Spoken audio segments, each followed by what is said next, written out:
Sekarang sudah mulai dibolehkan orang-orang non-muslim masuk baik ke Mekah maupun ke Madinah dengan celana pendek sekalipun.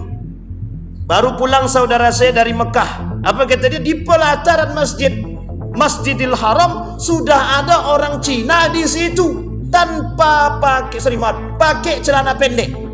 Di perbatasan di pelataran Masjidil Haram. Coba bayangkan.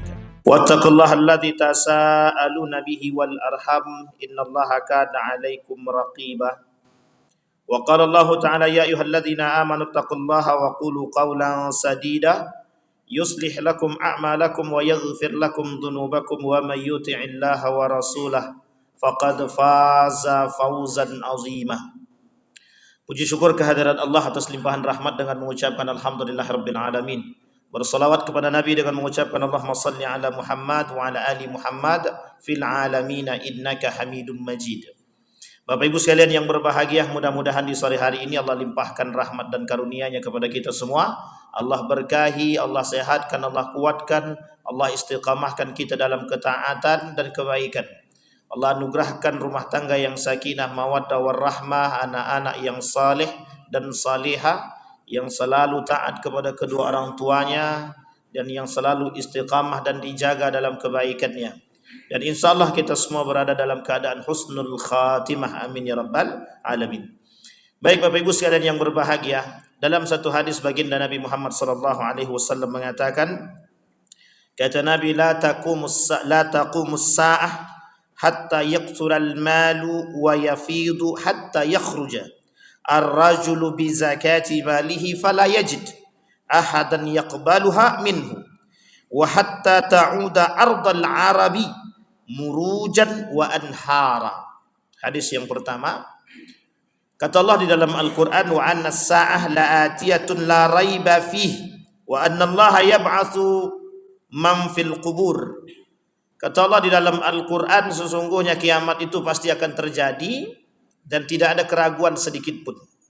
Sama halnya ketika Allah berbicara tentang Al-Quran, la raiba fih, sama, bahwa Al-Quran itu tidak ada sedikit pun keraguan di dalamnya. Begitu juga kedatangan yang disebut dengan hari kiamat pasti akan datang. Ketika hari kiamat ini pasti akan datang, tinggal lagi bagaimana umat manusia mempersiapkan diri untuk menghadapi kedatangan hari kiamat tersebut. Tetapi para ulama, Syekh Mutawalli Sya'rawi dalam kitabnya, ada dua hal kata Syekh Mutawalli Sya'rawi yang menjadi perhatian para ulama, yang harus diperhatikan oleh umat muslim. Yang pertama adalah tanda kiamat kecil dan yang kedua tanda kiamat besar. Maksudnya tanda-tanda kecil dan tanda-tanda besar datangnya hari kiamat. Sebelum membahas kepada 10 tanda kiamat besar, kata para ulama ada tanda-tanda kecil yang disebutkan oleh Ibnu Majah dalam kitabnya Sunan Ibnu Majah pada bab sendiri yang disebut dengan bab Al-Fitan. Bahkan ada hadis khusus pembahasannya namanya Al-Ahadisul Fitan. Nah, di sore hari ini kita akan coba mengangkat tanda-tanda kiamat atau tanda-tanda kiamat kecil atau tanda-tanda kecil datangnya hari kiamat di kota suci Arab Saudi misalkan, atau di Makkah misalkan, atau di Madinah yang memang menjadi pusat perhatian dunia hari ini. Tak lain dan tak bukan ada berbagai macam hadis yang berbicara tentang hal demikian. Ketika Allah berbicara tentang hal tersebut, kata Allah, la taqumus sa'ah hatta tudilud. Tidak akan terjadi hari kiamat sampai mereka berada dalam kesesatan. Tidak akan terjadi hari kiamat sampai mereka berada dalam kesesatan. Bahkan berkata Nabi dalam hadisnya, kata Nabi, la taqumus sa'ah hatta talhaqa qabaila min ummati bil musyrikina wa hatta ya'budul awsan. Kata Nabi, dulu orang jahiliyah menyembah patung, maka kelak akan kembali pada masa yang sama mereka akan menyembah patung. Terkhusus bagi masyarakat-masyarakat awam yang oleh Nabi disebutkan salah satu penyebab masuk dalam nerakanya 6 perbuatan yang bisa memasukkan mereka ke dalam neraka tanpa hisab. Satu diantaranya al-arabu bil asabiyati, orang-orang Arab yang kembali kepada tradisi mereka, yang fanatik akan tradisi mereka. Salah satu tradisi orang Arab, fanatisme mereka terhadap tradisi mereka tentang nenek moyang mereka. Apa yang dilakukan oleh nenek moyang mereka terhadap agama mereka terdahulu bil musyrikin. Mereka musyrik Mereka kembali kepada masa jahiliyah. Setelah datang kepada mereka kebenaran, mereka tolak kebenaran tersebut. Jahiliyah. Nah, sekarang kata Nabi, kelak di akhir zaman Saudi, bukan hanya Saudi, orang-orang Arab akan kembali kepada masa kejahilian tersebut. Lebih tepatnya kepada kemusyrikan itu. Musyriknya adalah, kata Nabi, mereka akan menyembah kepada patung-patung ya'budul asnam. Tapi apakah patung di situ sifatnya patung yang benda mati? Maka berbagai macam pandangan para ulama. Ada yang mengatakan yang disebut dengan patung di situ patung bernyawa. Artinya adalah manusia yang hidup, atau artinya benda-benda yang bisa mengajak mereka dan lain sebagainya. Bapak Ibu sekalian yang berbahagia, kata Nabi tidak akan terjadi hari kiamat sampai mereka, kelompok-kelompok dari mereka itu bermunculan, dan mereka itu menyembah benda, manusia, dan barang-barang yang lain. Sehingga kalau ketika disamakan dengan kondisi sama, dulu menyembahnya patung, benda mati, sekarang yang disembah benda hidup. Kita lihat kenyataan di Saudi Arabia. Apa yang terjadi di Saudi Arabia hari ini? Kita lihat pada poin yang pertama. Kata Nabi di dalam hadisnya, la taqumus sa'ah hatta yakthura al-mal wa yafid, hatta yakhruja ar-rajul bizakati fala yajid ahadan yaqbaluha. Kata Nabi, tidak akan terjadi hari kiamat khusus di Saudi Arabia itu atau di tanah Arab itu sampai orang-orang keluar membayar zakat tapi tak ada satupun yang mau menerima. Artinya apa? Kita buktikan hari ini. Tanah Arab itu, Qatar, Dubai, Uni Emirat Arab, Oman dan sekitarnya dalam negara-negara tersebut termasuk Saudi Arabia adalah negara yang sangat kaya raya hari ini. Bahkan kita tak temukan orang asli Saudi itu miskin, tak ada. Rata-rata punya apartemen. Kecuali orang-orang Burma yang pada masa kasus itu oleh kerajaan Saudi diberikan tempat tinggal. Orang Burma bukan asli Saudi. Sehingga orang asli Saudi itu dalam rasisnya mereka punya tempat khusus. Ini perkampungan Saudi. Artinya perkampungan orang-orang asli Saudi. Dan Bapak Ibu sekalian yang berbahagia, tidak ada yang miskin. Orang-orang Saudi tidak ada yang miskin. Bapak Ibu kalau datang ke Oman, itu ada kotak khusus. Bahkan ada kalau Bapak Ibu datang ke Dubai, ke Qatar itu, Dubai, itu ada tempat khusus makanan yang sudah disediakan. Yang boleh ngambil makan itu orang tak mampu saja. Bahkan ketika CCTV memperlihatkan itu dari beberapa jam itu, bahkan tak ada satupun yang datang ngambil itu. Nah, coba saking kayanya. Dan permainan mereka bukan permainan biasa lagi. Pegangan-pegangan mereka sudah bukan lagi biasa seperti kita. Artinya apa? Perkataan Nabi itu sangat terbukti. Kata Nabi tidak akan terjadi hari kiamat sampai orang-orang itu datang membayar zakat tapi kemudian tidak ada yang menerima. Betul? Di Saudi tak ada yang terima. Kita ambil contoh denda. Kita ambil contoh daging kurban. Itu kalau daging kurban itu tidak diberikan kepada masyarakat Saudi. Dilemparkan kepada keluar. Ada yang ke Afrika, ada yang kemana dan lain sebagainya. Ada yang sampai ke Indonesia. Di beberapa sekolah itu menerima daging kurban itu. Bahkan Saudi memberikan bantuan sekitar jutaan rupiah untuk membeli kambing dan sapi. Saking kayanya Saudi. Tapi kemudian yang kedua kata Nabi, bukan itu saja. Wa hatta ta'uda ardal Arab murujan wa nahara, kata dia. Sampai di tanah Arab itu menghijau. Salah satu tanda kiamatnya kalau kita melihat, kata Nabi, nanti di tanah Arab itu semua menghijau. Kalau kita kembali kepada kasat mata kita, dari tanah gersang hari ini sudah menghijau. Apa yang tak bisa dilakukan oleh Saudi hari ini?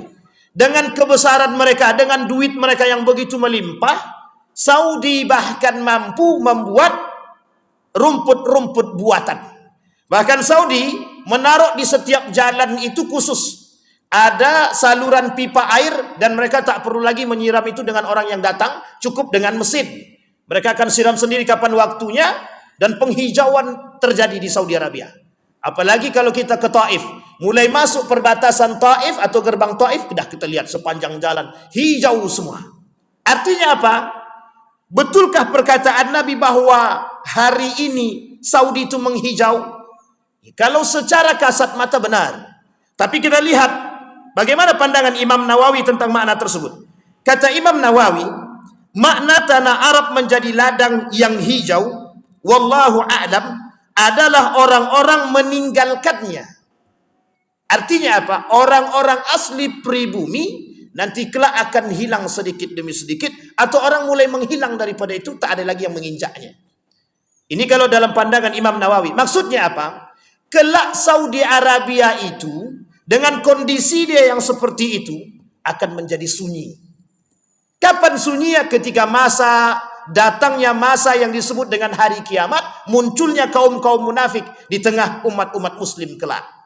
Tak salah ke tak salah? Sekarang sudah mulai dibolehkan orang-orang non muslim masuk baik ke Mekah maupun ke Madinah. Dengan celana pendek sekalipun.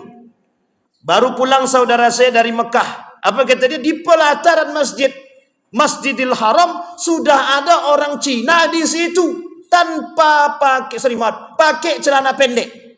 Di perbatasan di pelataran Masjidil Haram. Coba bayangkan. Artinya apa? Saya mengutip dari pernyataan Ustadz Firanda. Kata Ustadz Firanda itu memang liberalisme itu merajalela. Cuma di Saudi itu khususnya kata beliau, memang liberalisme itu dah masuk, hanya saja pluralisme belum. Maksudnya pluralisme itu apa? Membenarkan agama yang lain di Saudi mungkin tidak diterima. Tapi liberalisme di Saudi itu sangat terjadi. Nanti kita lihat pada hadis yang ketiga. Betul apa tidak pernyataan demikian? Seperti apa yang dikatakan oleh oleh baginda Nabi Muhammad SAW tentang Saudi. Bapak Ibu sekalian yang berbahagia, muncul pernyataan dari kalangan-kalangan yang lain. Jangan pernah menghina Saudi. Betul, kita tak menghina Saudi. Kita tidak menghina Mekah dan Madinah. Tapi kita melihat dengan mata kepala kita sendiri, dengan fakta yang kita guliti daripada hadis baginda Nabi Muhammad SAW. Artinya apa kata Imam Nawawi? Orang-orang yang meninggalkan tanah Arab, yang disebut dengan ketika itu tidak ada lagi yang menginjak tanah Arab, semua kembali menghijau. Tidak ditanami dan disirami dari sungai-sungainya. Demikian itu sebab jumlah kaum laki-laki sedikit, banyaknya perperangan dan kerusuhan, dekatnya kiamat, kata beliau, minimnya harapan dan tidak adanya waktu untuk mengurus hal tersebut. Ini pernyataan Imam Nawawi. Tapi dalam pernyataan imam yang lain mengatakan, dalam ulama hadis mengatakan, yang disebut dengan menghijau itu bermunculan perkara-perkara yang hijau yang bisa didatangkan dengan aspek dunia dan kecanggihan. Kita ambil contoh. Dulu di Dubai itu, oleh seorang ilmuwan yang konon katanya ilmuwan ini datang dari Indonesia. Oleh Dahlan Iskan dia datang ke sana, ke Dubai untuk bertemu dengan orang tersebut. Apa yang dilakukan oleh ilmuwan yang konon katanya orang Indonesia tersebut? Dia bisa menciptakan padang pasir atau padang yang tandus itu dengan tumbuhan-tumbuhan. Sehingga bisa menghijaukan padang pasir, bisa menghijaukan padang yang tandus. Artinya apa? Semakin naiknya teknologi, itu dimanfaatkan oleh negara-negara yang mayoritas notabene mereka adalah penemu minyak, dengan kekayaan mereka disebabkan oleh minyak tersebut, akhirnya adalah mereka bisa menghijaukan padang pasir tersebut. Bapak Ibu sekalian yang berbahagia, boleh cek, boleh kita lihat. Sekarang di bukit-bukit yang ada di Arab itu sudah mulai menghijau. Apa ada resep yang mereka miliki? Wallahu alam. Tapi kalau kita merujuk kepada kekuasaan dan kejayaan atau kedikdayaan yang dimiliki oleh Saudi hari ini, apa yang tidak bisa dibeli oleh Saudi? Tidak ada. Bahkan nanti kita lihat apa yang dilakukan oleh Saudi pada poin yang ketiga nanti. Baik, pada hadis yang kedua. Hadis yang kedua tentang bermunculannya tanda-tanda kiamat di Saudi Arabia. Berlomba-lomba membangun gedung yang tinggi. Kita lihat. Satu gedung sudah terbangun. Satu gedung sudah terbangun. Yang disebut dengan jam gadang. Apa namanya? Tower Zam-Zam. Sudah tertinggi, lebih tinggi daripada menara Masjidil Haram. Maka akan dibangun oleh Muhammad bin Salman. Anak daripada Raja Salman akan membangun gedung yang lebih tinggi lagi. Artinya, apakah sejalan dengan perkataan baginda Nabi Muhammad sallallahu alaihi wasallam dalam hadisnya? Kata Nabi yang artinya Rasulullah sallallahu alaihi wasallam bersabda, jika seseorang budak wanita melahirkan tuannya dan jika engkau mendapati pengembala kambing yang tidak beralas kaki dan tidak berpakaian saling berlomba meninggikan bangunan. Disebut oleh para ulama, siapa mereka pengembala kambing itu? Pengembala kambing itu adalah tradisinya orang Arab dahulu. Orang suku Badui kita ambil contoh baginda Nabi Muhammad sallallahu alaihi wasallam. Memang bukan dari suku Badui tapi suku Quraisy. Baginda Nabi dulu kecilnya sebagai apa? Pengembala kambing. Siapa gembala kambing? Siapa yang dikembala? Kakeknya, pamannya. Ini menjadi sebuah tradisi mereka. Artinya apa? Hadis ini merujuk kepada pemahaman demikian. Akan kalian lihat bangunan megah di Saudi Arabia. Salah satu program yang ingin dibangun oleh Muhammad bin Salman adalah ingin membangun gedung pencakar langit yang lebih tinggi daripada Burj Khalifah. Burj Khalifah itu di mana? Di Dubai. Bagaimana mantapnya gedung tersebut? Di atas gedung ada kolam berenang. Di atas kolam berenang itu orang-orang bermandi-mandi dan perempuan. Mohon maaf pakaiannya seperti apa? Jadi liberalismenya sudah nampak kalau ada di Dubai itu. Nah, Saudi pengen datang dengan kondisi yang serupa. Apa kata mereka? Saatnya Saudi sekuler. Saatnya Saudi menjadi negara sekuler. Artinya apa? Bukan tanpa alasan, bukan. Apa alasan mereka? Ingin membuka mata dunia bahwa kami tidak kolot. Ingin membuka mata dunia bahwa Saudi bisa menjadi negara yang liberal. Ingin membuka mata dunia bahwa Saudi tidak terlalu fanatik terhadap agama. Dan ada yang lain. Ada alasan yang lain. Ada. Bahwa Saudi ingin mengatakan kepada dunia, pendapatan Saudi bukan hanya datang dari minyak, tapi kami akan mencari pendapatan yang lain dari pariwisata. Kelak Saudi menjadi satu-satunya negara dengan pariwisata buatan yang tidak dimiliki oleh dunia manapun. Itulah cita-cita. Maka salah satu cita-cita daripada Muhammad bin Salman itu ada namanya NEOM. Salah satu nanti yang akan mereka bangun. Nanti mereka akan bangun gedung berbentuk Ka'bah. Tapi bukan Ka'bah, hanya gedung berbentuk Ka'bah. Dan ini nanti akan terjadi, akan mereka buat di Riyadh. Di situ tempat kemaksiatan boleh kita lihat nanti. Berbagai macam aktivitas-aktivitas seni dan lain sebagainya. Perempuan yang tidak lagi berkerudung, semuanya bercampur baur antara laki-laki dan perempuan. Mereka sediakan. Bahkan nanti ada namanya Pulau Penyu yang mereka akan buat juga dalam proyek yang dibangun oleh Muhammad bin Salman. Artinya apa? Mereka akan membangun gedung-gedung yang tinggi pencakar langit untuk mengatakan bahwa hadis yang dikatakan oleh baginda Nabi tersebut terbukti. Apakah ini kebetulan? Tidak. Nabi dah kata, semua perkataan Nabi pasti akan terjadi. Artinya apa? Ketika kita masuk ke Masjidil Haram, kita akan lihat menjulang tinggi. Ada yang disebut dengan Tower Zamzam, jam gadang. Lihat jam gadang tersebut. Oleh sebagian ulama dikatakan ini bagian daripada tanda kiamat. Tapi para ilmuwan mengatakan bukan. Kenapa bukan? Karena masih banyak gedung-gedung yang lain. Masih banyak menara-menara masjid yang juga sama tingginya. Sehingga kemudian dari ilmuwan yang lain mengatakan bahwa hal tersebut tidak terbukti. Dan yang lain mengatakan bahwa hadis tersebut dhaif. Terlepas daripada dhaif atau tidak dhaifnya hadis tersebut, bahkan perkataan Nabi hampir terbukti bukan hanya di Saudi Arabia. Bapak Ibu boleh lihat sekarang gedung-gedung yang lebih tinggi di Indonesia ini. Apakah gedung tersebut lebih tinggi daripada menara masjid? Itu bisa kita buktikan. Terkhusus di Jakarta, boleh kita lihat mana gedung yang paling tinggi. Apakah menara Masjid Istiqlal atau gedung-gedung pencakar langit yang itu adalah sifatnya perkantoran. Bahkan di Dubai itu bukan perkantoran, bukan. Tempat maksiat. Burj Khalifah menyediakan tempat-tempat wanita-wanita yang mohon maaf, ini yang disebut dengan liberalisme, sekulerisme.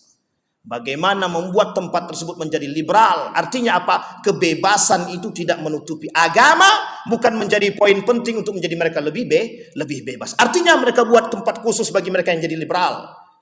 Ketika kita sandingkan kalimat ini kepada mereka, mereka menafikan. Tapi ketika layar televisi menunjukkan bahwa liberalisme satu negara tersebut terjadi yang notabene adalah negara Islam, mereka mungkin tak bisa menolak. Hanya saja mungkin mereka berkilah bahwa kami adalah negara Islam. Negara Oman misalkan, negara Dubai, negara Qatar dan lain sebagainya, negara-negara Uni Emirat lainnya berlomba-lomba ingin membentuk Eropa yang baru di Timur Tengah.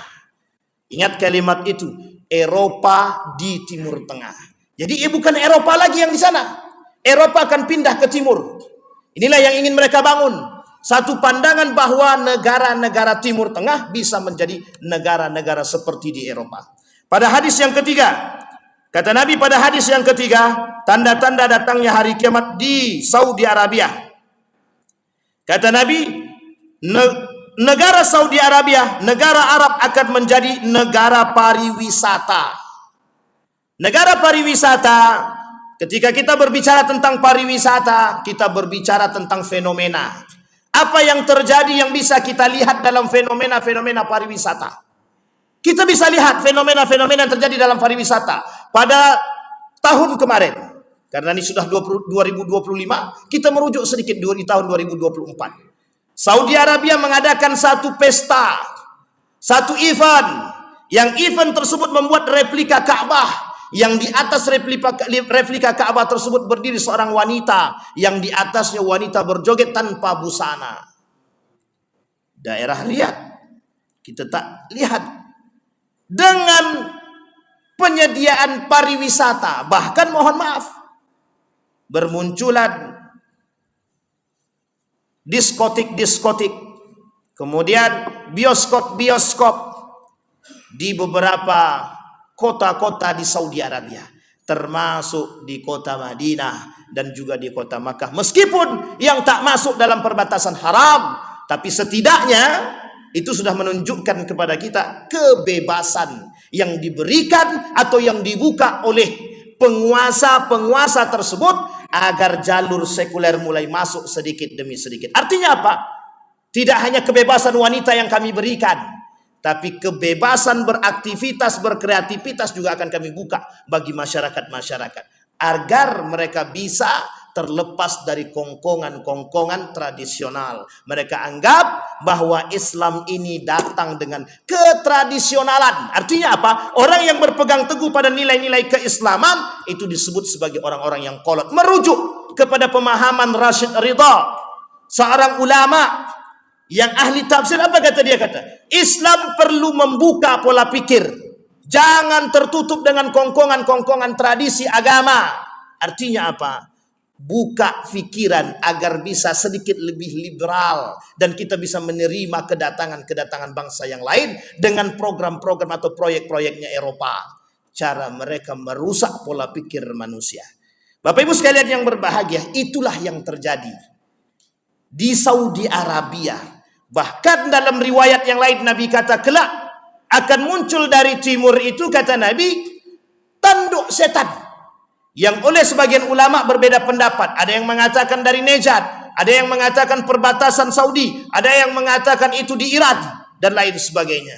Dalam tiga pandangan itu, ada ulama yang berpegang pada mengatakan itu berada di perbatasan Saudi Arabia, ada yang mengatakan itu di Najd, ada yang mengatakan itu di Iran. Artinya adalah, yang disebut dengan timur itu apa? Dari daerah-daerah timur ini akan muncul liberalisme dan sekulerisme. Artinya apa? Bagaimana orang-orang yang sekuler tadi bisa merusak pola pikir orang-orang yang kuat berpegang teguh kepada agama, sehingga mereka akan terlepas sedikit demi sedikit. Salah satu contoh adalah dibukanya visa ziarah bagi siapa? Bagi non-muslim untuk dua tanah suci. Artinya apa? Hari ini diberikan kebebasan bagi mereka non-muslim untuk masuk ke tanah suci, baik itu Madinah maupun itu Makkah, dengan leluasa dan dengan pengawasan oleh mereka. Na'udzubillah, tsumma na'udzubillah. Artinya apa? Dari sekian banyak perkataan baginda Nabi Muhammad SAW, dari hadis-hadis yang disampaikan oleh baginda Nabi Muhammad SAW, bermunculan perkara-perkara dengan fenomena-fenomena yang mendekatkan kita kepada akan datangnya hari kiamat. Ma'asyiral muslimin rahimakumullah, kita tak bisa menafikan itu. Yang bisa kita lakukan mempersiapkan diri agar kita bisa selamat daripada fenomena-fenomena tersebut. Mudah-mudahan ada manfaatnya bagi kita semua. Mudah-mudahan dengan apa yang kita sampaikan bisa menjadi poin penting bagi kita dan penilaian bagi kita agar kita tetap istiqamah berpegang teguh dengan nilai-nilai agama agar kita tidak terjerumus dalam jalan yang salah. Fa'tabiru ya ulil absar la'allakum tuflihun. Assalamualaikum warahmatullahi wabarakatuh.